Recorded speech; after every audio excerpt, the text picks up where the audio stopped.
Hey babe, it's me again. I can't stop thinking about our little rendezvous last night. Hearing your voice is the only thing getting me through this dry corporate meeting. The voicemail abruptly cut off, but those sugary words lingered, disorienting me. That salacious message wasn't meant for me. Marla Hendricks, devoted wife and loving mother. It was a relentless slap across my face. The harsh reality of suspicion instantly replacing the tranquil Sunday morning I'd envisioned. My husband Derek's phone must have pocket-dialed me during whatever sordid affair he was indulging. I felt dizzy, nauseous, my heart pounding out of my chest as I replayed the voicemail. Each repeat stung deeper, like someone was ruthlessly twisting a knife into my back. Glancing across the living room, I watched Derek plating up the French toast he'd made us. His usual weekend routine. He looked so normal. Like he wasn't hiding a catastrophic secret that could detonate our 13-year marriage into rubble. "Everything okay, honey?" Derek tilted his head, feigning concern at my blank stare. "That voicemail didn't sound like it was for you." I clenched the phone, using every fiber of my being to mask the anger and heartbreak churning inside me. No, it wasn't," I lied, placing the phone upright on the coffee table. "Wrong number, I guess?" Derek shrugged and returned to the kitchen, seemingly unbothered. But I sat motionless, a whirlwind of chaotic thoughts and questions roaring through my mind. Who was this mystery woman? How long had this affair been going on? Why would the man I loved, the father of my child, risk demolishing the life we built together? I stared blankly at the half-finished painting propped on my easel, a light-hearted meadow scene I'd been working on to commemorate our anniversary in a few weeks.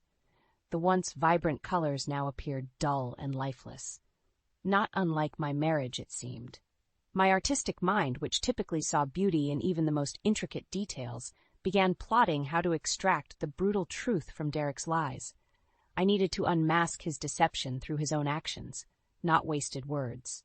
If he thought he could so brazenly betray me, he was gravely mistaken. This was one canvas that wouldn't simply be painted over. As Derek called me to the kitchen, I rose robotically, putting on my best performance. I approached the breakfast table where my husband and 12-year-old son Alex awaited, two people I loved immensely, yet now questioned if I truly knew it all. "Mom, are you all right?" Alex asked, picking up on my despondent demeanor. "You look like you've seen a ghost." Forcing a half-hearted smile, I avoided Derek's oblivious gaze. "I'm fine, sweetie," I assured Alex, masking the storm of anguish and determination swirling inside me. Just an artistic trance. I would uncover every brushstroke of Derek's deceit and make him atone for his lies. Of that I was certain.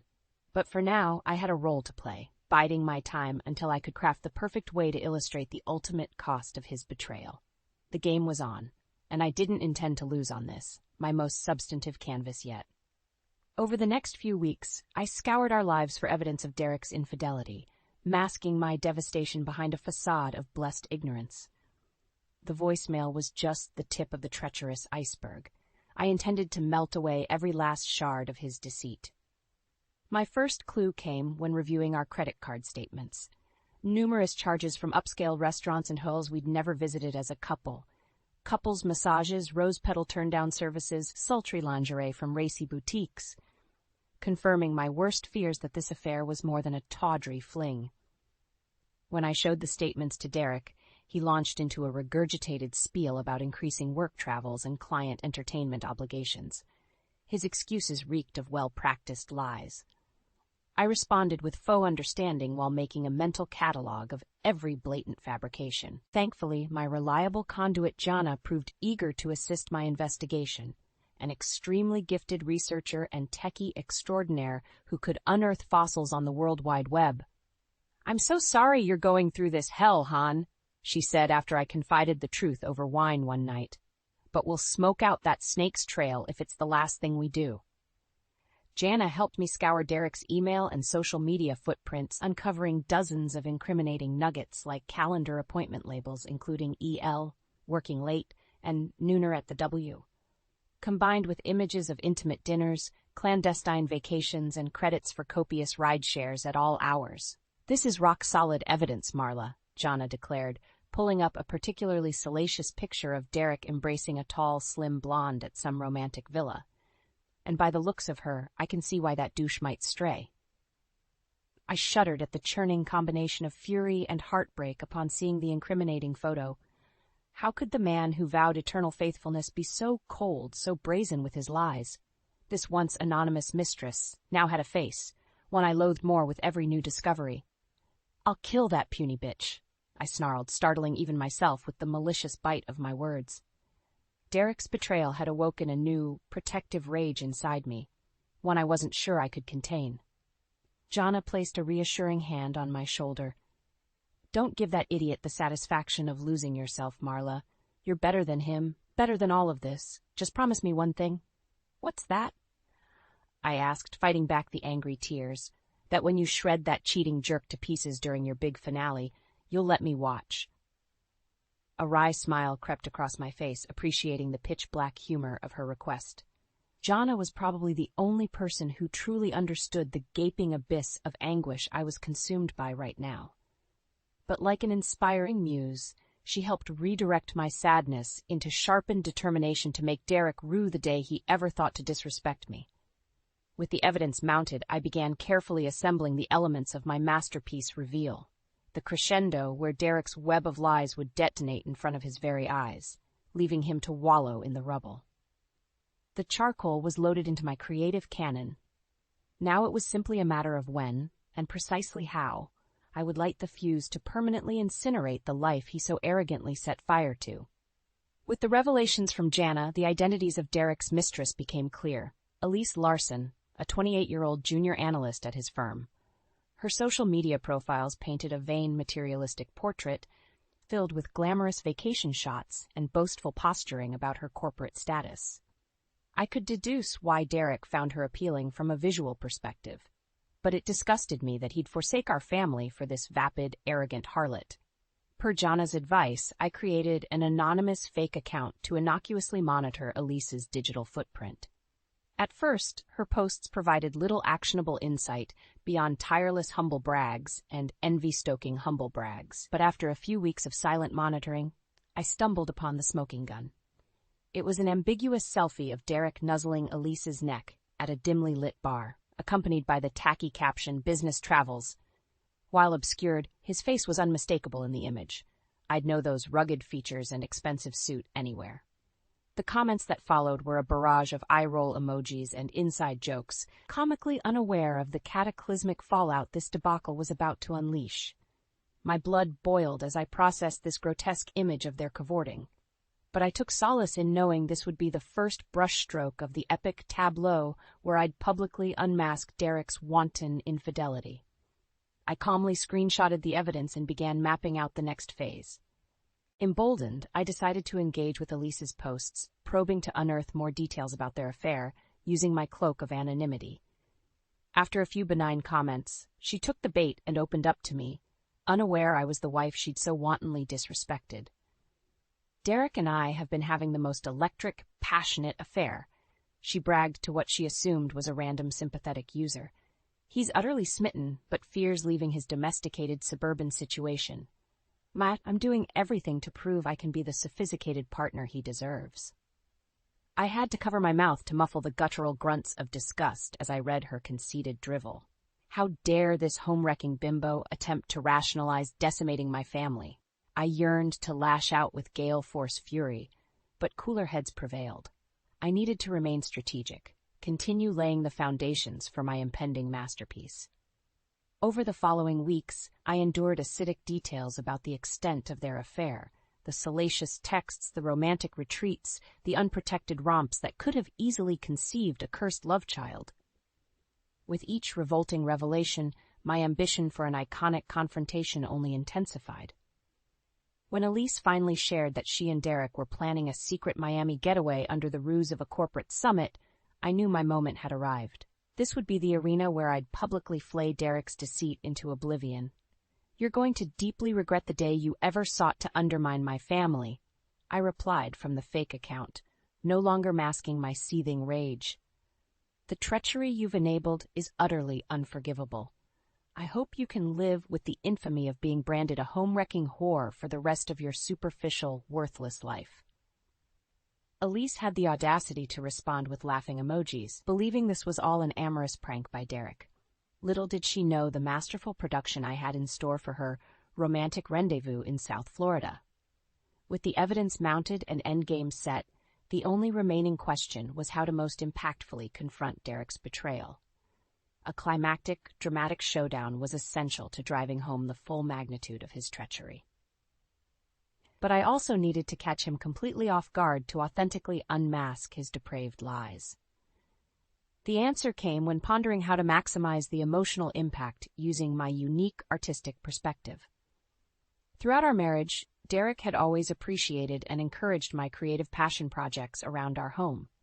He'd grown particularly fond of the large, abstract, freeform paintings I would craft for special occasions using a blend of paints, fabrics, and mixed media. It was the perfect medium to disguise my fury, while also baiting his arrogant assumption that I remained blissfully unaware of his philandering. For our upcoming anniversary, under the pretense of a thoughtful gift, I would create my most substantive work yet, a full sensory experience that would forever obliterate the comfortable existence he took for granted. In the weeks leading up to the fateful Miami situation, I toiled in secret, weaving the various elements of the grand reveal into what would appear to be another intricate, abstract art piece. Key pieces of evidence like printed emails, flight itineraries, and certain unmentionable effigies were meticulously embedded into the canvas using cutouts and layers of resin. "This one's going to be your masterpiece, babe," Derek commented during one of his obligatory studio check-ins, blissfully ignorant of the true intent behind the chaotic splays of colors. "Maybe your most evocative work yet. You have no idea," I muttered under my breath, focused on perfectly aligning a particular incriminating image to maximize its jaw-dropping impact. I even solicited Alex's help, using the pretext of an edgy modernist school project to explain my constant stream of frantic art supply purchases and late-night studio sessions. The poor kid had no clue of the nuclear truth bomb I was preparing to detonate directly onto his cheating father's skull. "This project is really striking, Mom," Alex commented one night, studying the nearly complete piece with a perplexed gaze. "I've never seen you work with such serious intensity before. What exactly is it supposed to convey?" I simply ruffled his hair and smiled. "You'll see soon enough, kiddo. They say art should provoke vivid emotional reactions, right? This one will be sure to trigger that response and much, much more." With mere days until the anniversary demolition deadline, everything was falling into harmonious place.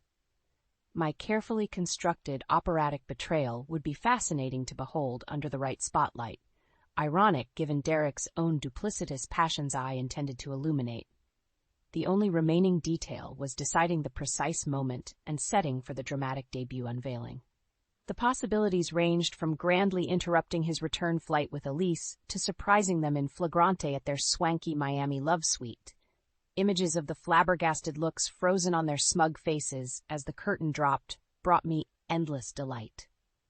Whatever the final staging, I was determined to etch their expressions of shock and horror directly into the canvas itself, a permanent memento of the shrapnel-laden carnage their deception unleashed. Once ignited, the chain reaction would be glorious, cleansing, and unstoppable. More importantly, it would ensure that neither Derek nor his indiscreet mistress would ever again delude themselves that true artistry could be tamed nor its fury contained. Their legacy would be branded into infamy, with relentless, vivid strokes they'd never be able to erase. I could hardly wait to immortalize their expressions of regret on that final fateful, skin-blistering masterpiece unveiling. No filter, no facade, just the raw, gruesome truth of how their lies appeared when finally illuminated. The final brushstrokes of my grand masterpiece were finally set. All that remained was determining the exact staging for the most climactic, skin-searing unveiling imaginable. That opportunity arrived when I discovered the real itinerary for Derek and Elise's so-called corporate summit in Miami. Turns out our wedding anniversary happened to perfectly align with their planned romantic rendezvous at a luxury beachfront resort. "Wow, they really went all out for this regional meeting," I muttered sarcastically while reviewing the reservations Jana helped unearth. Couples massages, private beach cabanas, and the premium honeymoon suite clearly separated from any business obligations. "Holy hell, look at the charges for this place," Jana exclaimed, her jaw dropping at the eye-popping hotel costs. "Multiple grands for just a 3-night stay? Your husband's bimbo really is hemorrhaging him for all he's worth." Those greedy expenses only emboldened my determination to ultimately bankrupt Derek, financially, emotionally, and reputationally. He enjoyed a lucrative career and entrepreneurial ambitions. Thus, public infamy carried significant economic consequences to complement his personal ruin. "Please tell me this is where you're finally going to detonate that truth bomb of yours," Jana pleaded, recognizing the cosmic timing at play. "Imagine the visuals. That pretentious bitch getting her overpriced extensions and fake tan realigned right there on the white sand." I couldn't resist smirking and slowly nodding, already envisioning the epic showdown about to commence. Every agonizing second of the preceding months had been strategically leading to this very crescendo. I would finally unleash the full cataclysm of Derek's deception in broad, unrelenting daylight. As the anniversary arrival loomed, I drafted the perfect innocuous pretext to covertly trail them to Miami, an extended work trip, to allegedly guest lecture at a series of high school art programs across Florida. My own principal, a close confidant, was fully looped into the real reason for my scheduled travels. "Give that slimy bastard one square between the eyes for me," she advised while greenlighting my absence. "Shatter every ounce of dignity he has left." Even Alex was left on a need-to-know basis during those tense final days of preparation. I could sense his confusion at the frenzy of my activities and urgency in ensuring all arrangements were perfectly aligned. But the poor kid had already endured enough trauma. Best to preserve his innocence until the curtain finally dropped. "Don't worry, sweetie, it's just a unique artistic opportunity that came together," I assured him with a comforting hug before departing. "One that'll ensure we're financially set for life going forward." With that, I was South Beach bound, carrying the catalyst to derail Derek's demented infidelity bender. The drive down was a spiral of nervous adrenaline, painter's intuition and scorching retribution rapidly intermingling. Every minute detail was perfectly coordinated based on Elise's arrogant social media updates brazenly teasing their romantic getaway. Their couple's massage was scheduled for 2 p.m. at the VIP beachfront cabana, a picture-perfect setting to publicly dismantle their facade just as the warm, radiant sun reached its maximum afternoon intensity. As I pulled into the luxury resort, Ninga meticulously touching up her artwork tucked in the trunk, I could already envision their stunned, contorting facial expressions. Frozen in abject horror at having their tawdry lies uncloaked with such grandeur, forever immortalized on my newest installation. This would create a litany of new adjectives beyond the comprehension of basic words like disgraced, scandalized, or shamed, for what they were about to endure extended eons beyond any ordinary vilification. As the clock struck 2 p.m., I calmly approached the private cabana where Derek and Elise were likely tangled in the throes of their torrid soulmate delusions. Strapped tennis ball halters in hand, I steadied my breathing and stepped into the bright sweltering Miami sunshine. 3 sharp raps on the partition announced my arrival. "Cabana service," I declared with perverse delight as the curtain whipped open. It was showtime. The curtain whipped open to reveal Derek and Elise partially unclothed on the massage tables, their arms tangled together in an intimate embrace. "What the hell?" Derek shouted, instinctively covering himself as I barged into the cabana brandishing my ingeniously disguised masterpiece. "Oh my God!" Elise shrieked, clutching the table sheets tightly to preserve what little modesty remained. "Marla, what are you doing here?" Derek's eyes bulged in disbelief as he frantically scanned for any means of escape. "Well, isn't this quite the cozy corporate summit?" I replied with seething sarcasm, circling them like a prowling predator. "You two have certainly redefined the meaning of business travel expenses." Derek opened his mouth to respond, but I immediately silenced him by producing the artistic canvas effigy I'd spent months perfecting. A towering mixed-media piece featuring countless embedded artifacts of their sordid affair. Emails, receipts, travel itineraries, and dozens of incriminating photos all coalesced into a dramatic in-their-face collage of indisputable betrayal. At the centerpiece was a graphic recreation of their most infamous tryst, assembled from various intimate materials reflecting the revolting act itself. How did you? Derek's jaw dropped, utterly stunned at the sheer boldness of my presentation. What's the matter, Derek? Mistress got your tongue? I taunted mercilessly. Or did you just finally run out of trite rehearsed lies to keep peddling your family? Elise released an audible cry upon recognizing the full extent of the evidence before her, instantly understanding her future had been cremated beyond any feasible retrieval. This is insane. She managed through terrified sobs, burying her head under the sheets. We never intended to hurt anyone. Derek promised he'd leave you. I released a blaring cackle that startled even the nearby beachgoers. Do you genuinely think your adolescent lamentations hold any meaning here, you conniving whore? You willingly upended my family, my marriage, on a brilliantly decorated platter, no less. Spinning back towards Derek, I unleashed my full, unrestrained fury. Did you actually convince yourself you could so brazenly cuckold me without repercussion? That I wouldn't mercilessly retaliate and annihilate every ounce of solace your meaningless indulgences provided? Derek remained frozen in fear, unable to conjure even the most meager defense. He simply shook his head, the gravity of his transgressions fully rendering him mute. Well, allow me to disabuse you of those farcical delusions, you contemptible coward, I continued, motioning for the cabana staff to open the privacy panels, providing a crystal-clear view of my staged installation for the entire crowded beach to witness. You brazen indiscretions have permanently besmirched any morsel of dignity you may have once commanded. Henceforth, you shall be publicly outcast, condemned to an oblivion of infamy I've painstakingly designed exclusively for your eternal humiliation. Chaos immediately erupted around the cabana as resort guests registered the graphic, lurid evidence of adultery taking place mere feet away. Camera flashes, shouting voices, and the scandalized murmurs of gobsmacked onlookers coalesced into a deafening din of shocked furor. A slow, bewildered grin creased across my face watching commotion unfold. This was exceeding even my wildest conceptualizations, a waking bacchanalia of retribution raining from all corners to utterly dismantle Derek and Elise. Grabbing the microphone from a nearby DJ's booth, I couldn't resist indulging my performative flair for the literally captive audience assembled before me. Esteemed guests of Miami Indigo Resort, I have but one final, solemn denouement to share, I announced, raising the mic over my head like a victorious gladiator. This miserable, duplicitous snake in the grass is none other than Derek Adams, CEO of Patriot Capital Management, and until recently, a beacon of our community's moral integrity. A unified gasp of shock washed across the spectatora as Derek's true identity was unveiled. Several euthymtic moans of contempt and furious condemnation instantly recognizing the high-profile figure at the center of this grotesque controversy. And his accomplice in treachery? I continued, lustily savoring each syllable.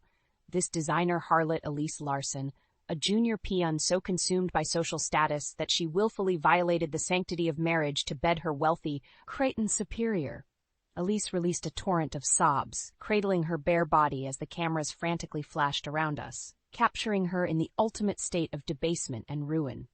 The infamy she so desperately courted was now permanent and inextricable. So burn these visions into your memories, dear friends, I exclaimed, motioning grandly towards the still open-air cabana.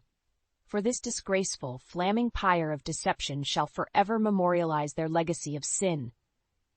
Throwing my head back, I unleashed a torrent of hysterical laughter as the riotous chaos reached its feverish crescendo.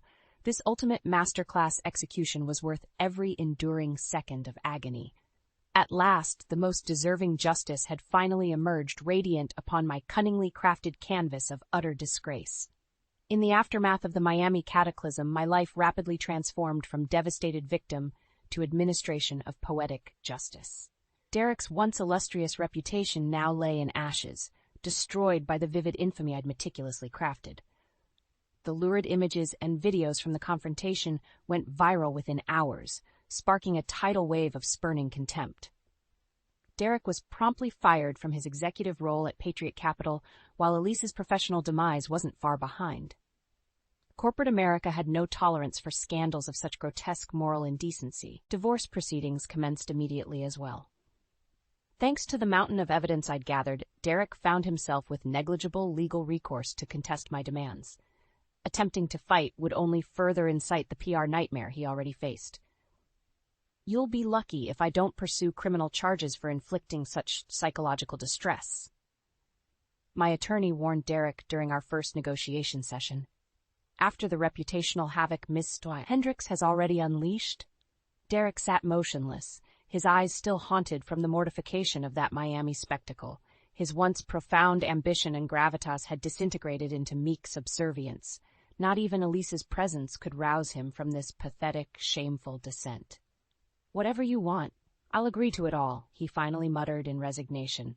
"Just make the mass media inferno stop, please." My grin stretched ear to ear as I basked in his utter capitulation.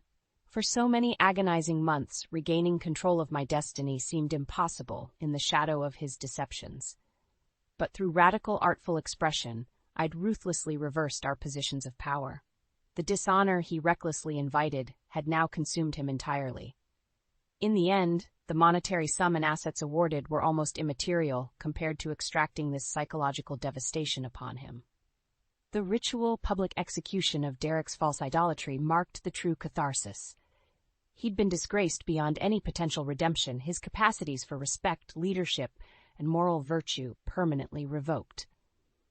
As the settlement formalities concluded, I couldn't resist delivering one final condemnation while his lawyers looked on helplessly. "For years, I stood faithfully by your side, sacrificing my own passions to support your ambitions, nurture your ego, and create the family you so brazenly disregarded," I seethed across the table. "Yet you still choose to squander it all on juvenile bouts of meaningless, fleeting lust. So tell me, Derek, how does it feel to be so thoroughly undressed and behold your legacy as nothing more than karmic infamy?" He slowly lifted his head, the anguish writ across his features almost evoking twinge of faded pity within me. "Almost. How could you orchestrate such a cruel, sadistic destruction?" he murmured through quivering breath. "I thought you were an artist, not a sociopath." My eyes narrowed as I leaned across the table, savoring one final chance to twist the dagger deeper into his hollowed existence.